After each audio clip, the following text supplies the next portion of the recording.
Acim, it's been a while, man, and Yeah, I'm glad to see you, dude. You look good. You're in a beautiful you place. too. Thanks. Thank you, brother. I'm glad things have been going well. I checked out Prey last night, and I also checked out Eight again, Okay. and they're very similar. Yeah, They're about completely different kind of topics, and yeah, um, visually totally different, but they're very similar. And so we're going to go back to the three questions. yeah. So the three questions frame our discussion. And interestingly enough, I thought about these three questions last night, and they're all frame the process of making a movie, starting with pre-production, production, and post-production. So Yeah. the first question, before I ask the first legit question, dude, how did you get the shot of the owl in Eight? Okay. Just before I answer, do you prefer me to remove my glasses? Is it like Yes, more man. more It's humane the somehow? windows, Yeah, the window to the soul, man. yeah. Get Yeah, in my soul. Yeah. there it is. There it is. Uh, And yeah. this, So if you can they come were. closer to the camera too, Achim. Yeah, yeah. I can. This is like some kind of weird selfie stick. Yeah. The okay. So which shot of the owl? Because they're. There are Uh, several. yeah, the first one where the owl looks and then we cut to the soldiers. That's the real owl in a cage. We just had a visual effects guy deleting the cage behind the owl. Oh shit. Then there is an over the top, over the head shot. So that owl was added also digitally. Oh, okay. I think it's either a photo or the same owl in the cage. We just I pasted it on the see. image. I And the see. last one, the last owl in the end that just looks at these two guys that are stuck. It's the same real owl in the Real owl. cage. Got That it. owl even grew up in the cage, some taxidermist in Switzerland. Oh, So no it was a kidding. pretty calm owl, just let us film around. It was just looking at us, and Yeah. sometimes it's so calm that you think it's not a real It's owl, fake. Yeah. yeah. Yeah. And then he just turns the head and you're like, oh, you're real. Okay. Yeah, yeah, man. They're amazing. Those shots were great. I mean, and the one I was Thanks. asking about is the aerial shot from Yeah, the tree over the owl's head. So yeah. I was like, what? Okay, cool, man. Okay, so getting to the questions. Thanks for that, Gene. Um, the first question, and since you were the inaugural filmmaker, man, you're my lucky charm. You're the very first filmmaker that we kicked it off with. Ah, And thanks, yeah, man. for sure. And we've had so many, many, many great filmmakers. It's amazing. After you, and they're all part of your legacy, because they are, man. Because you know how it goes, man. It's play it forward. So every filmmaker refers the next one, the next one. They've Yeah, been yeah, wonderful, team. They've just been, it's been really incredible, man. And great. so we stopped the show probably for a few different reasons, one of which is Facebook. We were getting too many views on Facebook, Ah, and they pulled the plug on us. But we're wow. starting back, and we're starting back with you. Okay. You're the first one Thanks. again. Yeah, Yeah, okay. yeah. So Thanks for having a faith oh, in me. dude, you're a It's great not that filmmaker. I don't make enough shorts to, to even consider myself as a regular filmmaker, but when I'm lucky, yeah, to have a producer You know, behind, yeah.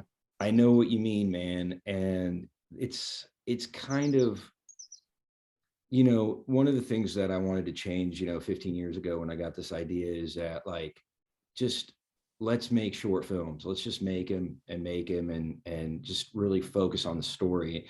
And I know so Yeah. much, there's so much technical intensity that goes into the making of a film. And you made, both Prey and Eight, and I know you've made others, are such visually and technically, you know, perfect professional, highest quality films. So I know Thanks. there's so much time that goes into that, and the concepts, and I love the, you're a very conceptual filmmaker, and that's something that I also like very gravitate to. I love the kind of the metaphysics that are going on in Mm, your film, and it's, really beautiful. um thank you. so I know how hard they can be to make. So what I'm saying is, I guess, hey man, I encourage you to go out and make films that are maybe less technically excellent and Mm, perfect, and just get a camera and do it yourself and edit it yourself if you can, because there's just the message that stays with you, you know, is so important.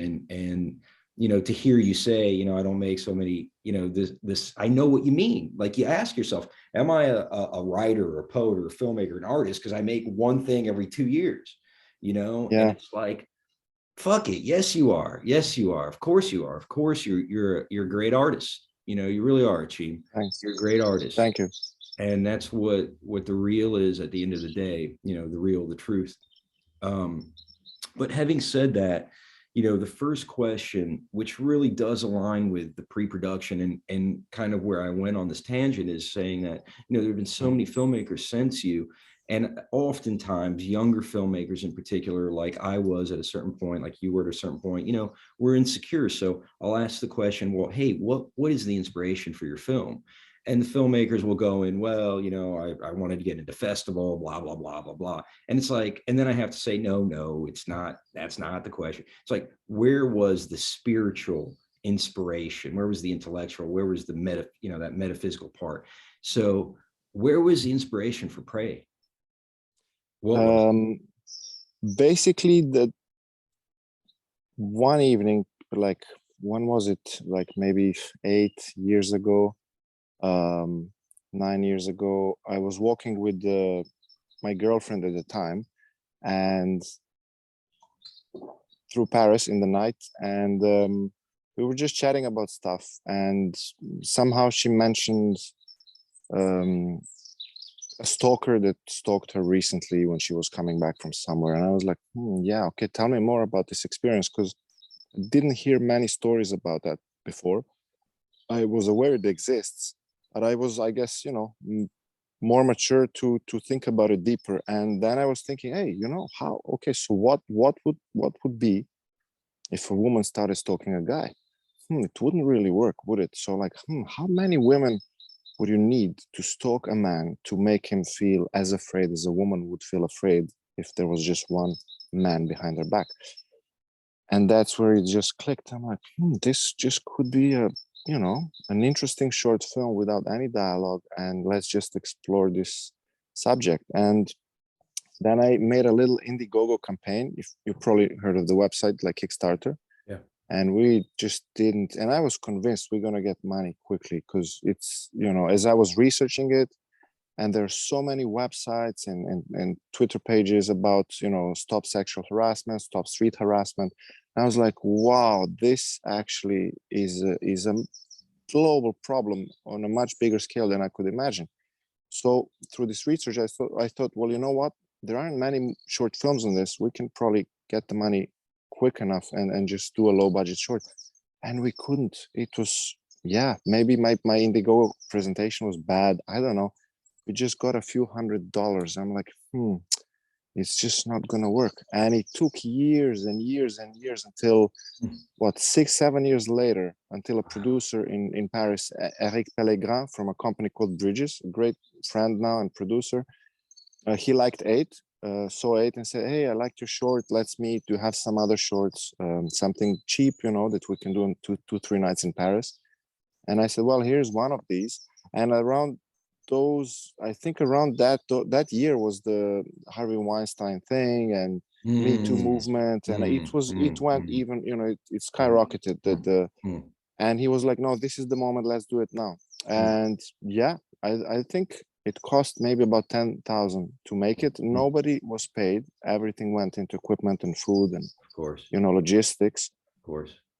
And yeah, that's how Well, we started. so now I'm gonna even dig a little deeper into that same Yeah, question, yeah, yeah. Go ahead. there's more. You know, I know there's more to that answer, because when you take a look at eight and you start looking at the real themes of you know, playing with the tension of predator and prey. I Yeah, mean, that's really what's going on. And in eight, it was within the context of war. And with prey, it's in the context of male, female, you know, power dynamics, or, you know, now, you know, it could be any sex, whatever, any pronoun, but those Yeah, sexual power dynamics.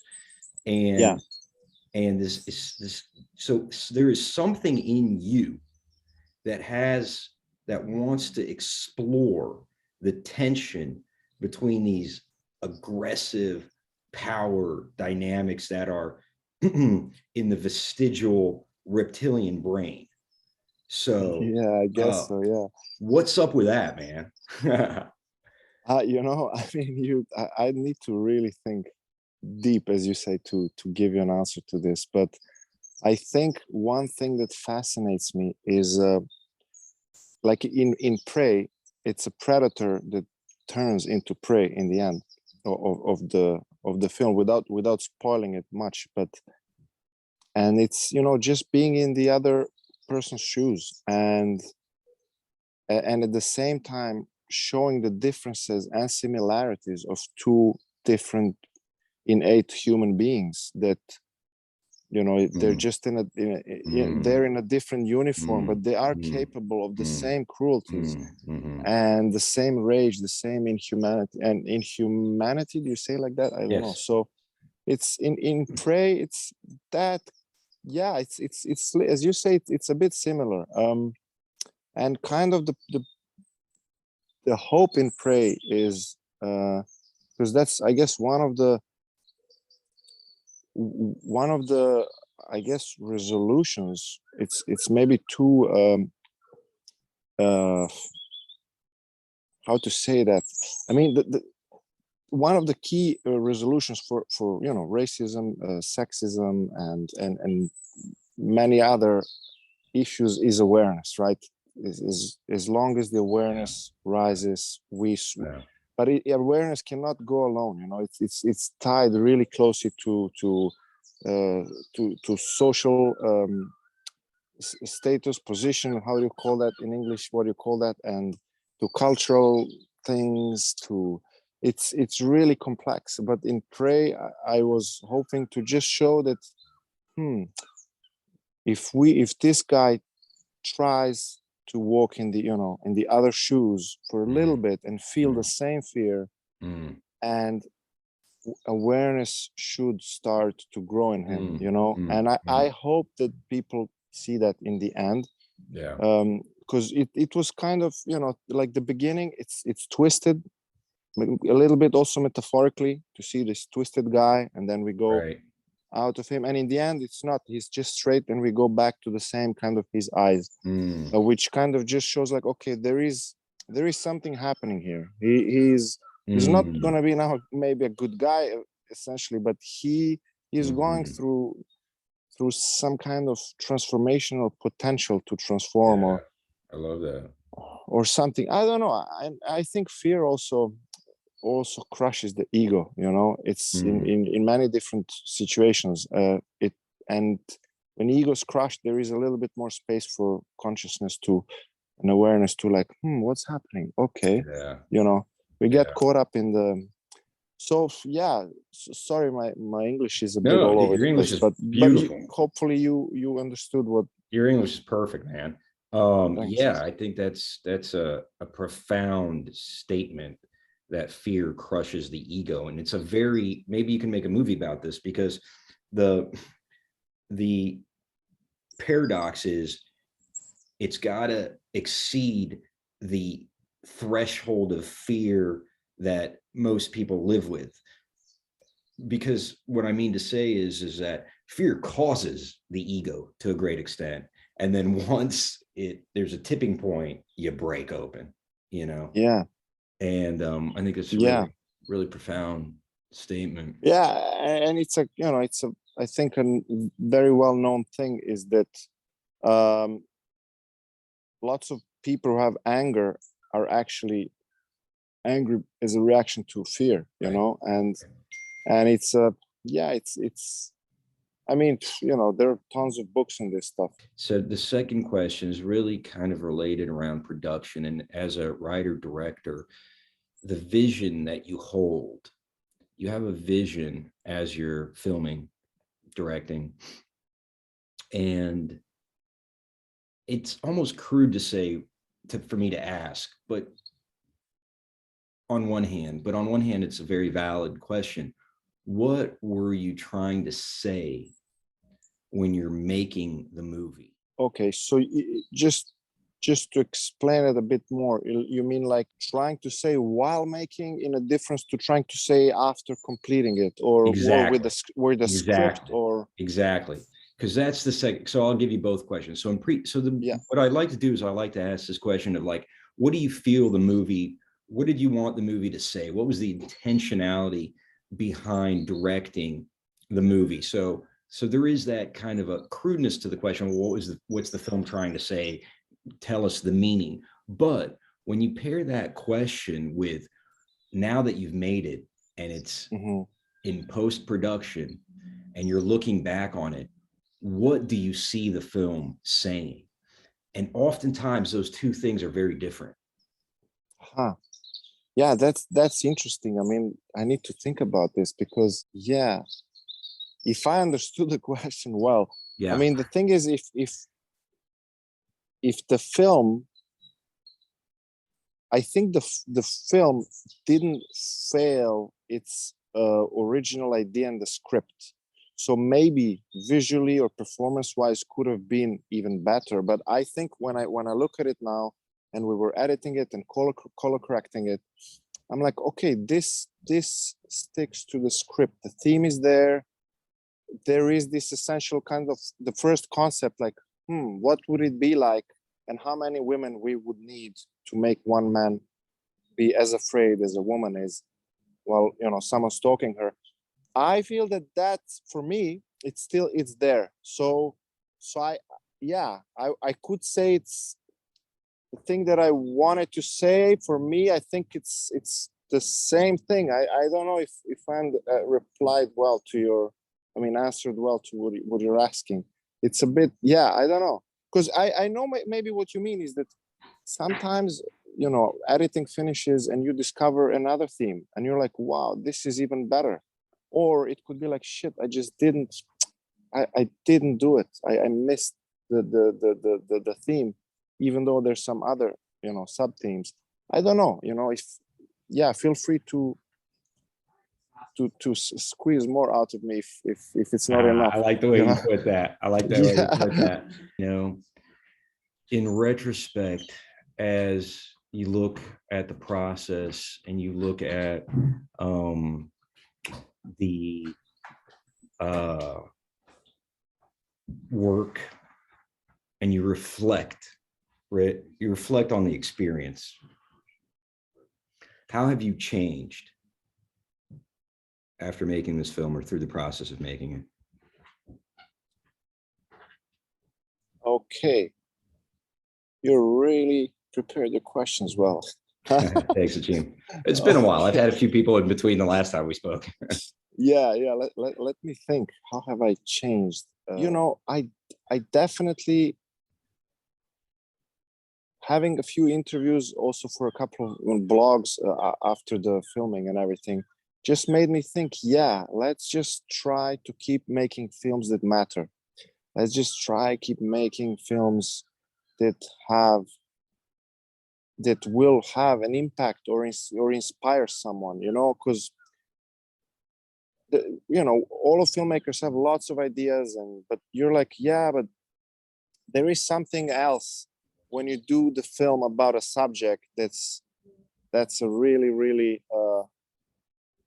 important one, especially one that's a global problem like this one. And I'm like, yeah, this it's much better to have made this movie than, I don't know, some just less meaningful subject, or like a quirky comedy or Yeah. something. It's Yeah. like, yeah, this has, yeah, it just has another I think value. Yeah. So in that sense, it did change me. And also it's, yeah, it just, you just get excited, man. You're like, yeah, finally another movie. Okay, what's next? Yeah. And then 4 years later, still like, shit, nothing's happening. Right. Yeah. Welcome to the life So of an independent filmmaker. yeah, exactly. So like, well, just And you know, that was one thing that during the filming I was thinking about. It's like, you know what, man, who knows when will I make another thing? Let's just do some stuff. Let's just do some weird shots. Let's try some CGI shots with the mirror. Let's twist the camera. Let's just do Experiment. weird stuff that who knows when will I be able to try again. So let's just put it all there. Let's make some kind of metaphor out of it. And it's beautiful. and in the end, you know, you have people saying, I like this shot, I like that moment. And they're like, cool, that's cool. And all that doesn't take away from the theme, which in the end is like, okay, it works. All of this works, you know. So Acim, man, that's awesome. It's beautiful. I mean, what I hear you saying is that the process and the result, and in reflection, it's like you feel more encouraged, validated, and more faith. Your faith has somehow evolved, and I don't know if there's any higher evolution that man can do than that. We'll see. If you got to answer, go ahead, shoot. But it's a big one, man. Yeah, no, I don't know. I mean, for a filmmaker, I think that I guess most filmmakers hope to grow in every other way besides financial one. Just to like, let's do something more. Let's challenge yourself. You know, even more with another theme, with a more complex subject, with a it's interesting, you know. And also when years pass by and you look at your previous shorts and you're a little bit more mature and like, okay, what was my headspace then? You know, and you see the growth there, what you're mentioning. You see the growth there. Okay, now I do this, but in a bit different way. So it's interesting. It's great work, brother. You got skills. You're a beautiful person and a beautiful filmmaker. Thank you so much for being on the show, Acim Vasic. Thanks a lot for your time. And I wish you, you know, good continuation with rebranding and everything. Thank you, brother. Thank you. It was my pleasure. I'll be in touch. We'll be in touch, man. We'll stay connected. Yeah, definitely. I'll keep you updated with how things go. All right, cool, brother. All right, see you next time. Bye-bye.